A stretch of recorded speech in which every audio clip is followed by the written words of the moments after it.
We start with Donald Trump's economy sputtering as he escalates a war with Iran that's threatening global energy and America's wallets.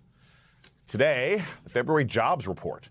The U.S. economy losing 92,000 jobs. The unemployment rate ticking up to 4.4%. Yes, here we go. This is the big Feb jobs report. Non-farm payrolls, minus 92,000. Minus 92,000. That is a biggie. Here we go. So we have a negative number for February non-farm payrolls, a loss of 92,000 jobs. We are also seeing the unemployment rate tick up to 4.4%. The White House is clearly caught off guard, and they're trying to spin the data any way that they can. It's something of a surprise, but there's some weather, there are strikes on the West Coast, and I think that we also have this birth-death model. Yeah, I think it's consistent with everything else we're seeing, which is that the economy is really strong. The GOP knows a weak economy during a costly, undefined war in the Middle East isn't great economic pitch ahead of the midterms. So, more than a year after Trump took office, his aides are still trying to blame, you guessed it, Joe Biden. The midterms are about roughly 9 months away. How soon can we expect the jobs picture to pick up sharply, more jobs coming into the economy? When are we going to see that? Well, I think we have seen that tick up a little bit. Again, this number in its raw numbers is not something we wanted to see, but overall we're still better than what we inherited from the Biden administration. Fact check, false. Biden's last 13 months in office, the U.S. economy created 1.4 million jobs, while Trump's 13 months back has seen the economy gain only 198,000 jobs. Meanwhile, there's no end in sight to the war with Iran, now rattling energy markets, sending the price of oil up and pushing stocks down, down, down. The S&P 500 is now in negative territory for 2026. Qatar's energy minister is now warning of catastrophic consequences for the global economy. Quote, this will bring down the economies of the world. If this war continues for a few weeks, GDP growth around the world will be impacted. Everybody's energy price is going to go higher. And guess what? It's already happening. The average price of gas around the country has already surged by 34 cents in the last week alone. But Trump is firmly in his let them eat cake mode, not showing much empathy for struggling Americans dealing with high gas prices. Trump saying, quote, if they rise, but this is far more important than having gasoline prices go up a little bit. Joining me now to discuss is Justin Wolfers, economist with the University of Michigan and host of the Think Like an Economist podcast, and Juanita Tolliver, NAACP Image Award-winning author of A More Perfect Party. Congratulations, Juanita, and host of the Archival podcast. So, Professor, I will begin with you. A bad economy is defined by many things. Sometimes it's people not getting work. Sometimes it's people working, but they don't think that they can make ends meet. But rising prices is something that is universally a part of problematic economies. Which of you things do you think is hitting Americans worse and is going to last the longest, these rising prices or these low job numbers? Look, the rising prices, there's actually some reason to be optimistic that what will happen is gas prices go up.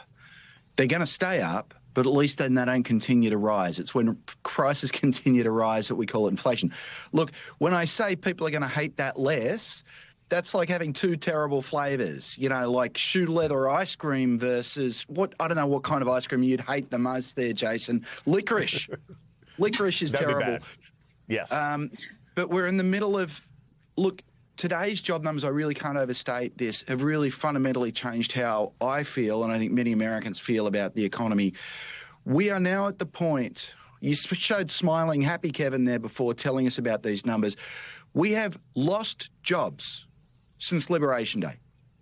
There is no one who stood on stage in Liberation Day and said over the next 338 days, I'm going to destroy jobs. They promised us a very, very different future.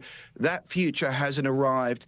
And I am frankly angry. I'm angry that these folks won't own up. I'm angry they won't tell the truth. And I'm angry that this is a result of a series of absolutely insane policy blunders. that my freshman students would have told them not to make. Juanita, the midterms are 9 months away, but I am of the mindset that people's decision-making happens much, much sooner. If you think about the elections that we've seen, these primaries that we've seen, the people who've been knocked out of power, how much do you think this bad economy is resonating even before you get to the fact that Trump is engaging in an extremely unpopular and illegal war? I mean, Jason, people feel it every day. And I'll push back on one thing Justin said about people responding to these jobs numbers. No, people felt it in their wallets over a year ago, Jason. Right. Look, the reality is this Trump administration and Republicans have been behind drastic changes that impacted people's wallets, whether that's ending health care subsidies, which absolutely raise the rate that people are paying, or the struggle that they're having with housing costs, grocery costs. It's a laundry list. And I think we've seen that show up in especially special elections, Jason. Think about Tennessee 7. Tennessee 7 was a district, deep red. Donald Trump won it by more than 20 points in 2024, and that race came down to single digits. When I look at those numbers, what that tells me is that Democrats and independents are highly motivated to turn out against Donald Trump, and Republicans are not motivated at all to potentially engage in these elections because they're recognizing that Trump is harming their wallets too. And Jason, I think going into the midterms, the recipe for success in politics is absolutely going to be empathy and actionable solutions.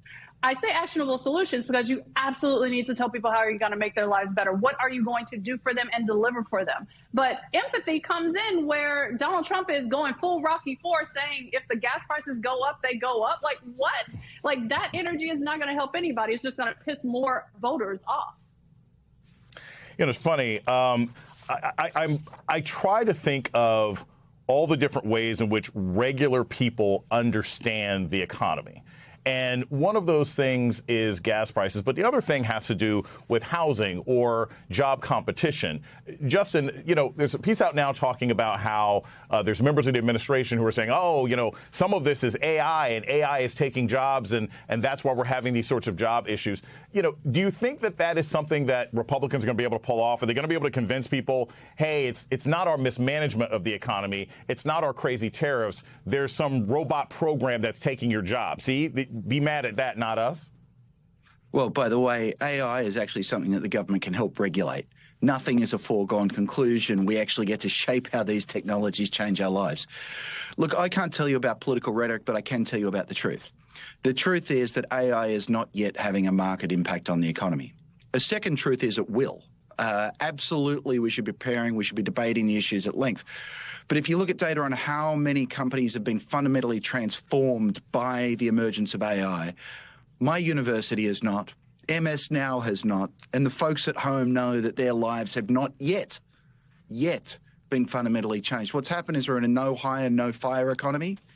Mm-hmm. In turn, that hurts young people the most. Yours and my students, Jason, they're graduating. Right. If there's no hiring going on, they're the folks who are getting hurt the most. But it's not just that. The unemployment rate has been drifting up. It's now up to 4.5%. It was at 4% when the president was elected. It's been as low as 3.5%. This just isn't the sort of healthy economy that we were hoping for. And not the one that they had been sort of bragging about. So, here's the thing, and I think this is important. There is a way in which, Juanita, that a lot of people are saying, all right, look, Donald Trump has some crazy plans. But those plans are eventually going to work themselves out, right? You're going to get these better deals after these tariff situations. You're going to have the economy sort of slow down a bit after this war with Iran because we're going to have some stability one way or another. Is that something that the Republicans are going to be able to sell? I mean, look, 34% of the population is always going to be aligned with the president. But is there a way in which you can sell this war in Iran that actually makes sense to people? Not morally, but economically, that is something that will actually be a boon to you and your family and going grocery shopping on a weekend? I mean, not when the leadership in Qatar is saying, look, we stopped production earlier this week and the region is likely to stop production and that's going to harm and disrupt global economies. No. And Jason, I look at politics like every other relationship. So picture you've been off and on with a boyfriend. This is Trump's second term in the White House. So you've been off and on with him. And now he's saying, oh, it's been over a year, but more is coming. I'm going to be that rapper. I'm going to get that job. No, he's not. walk away.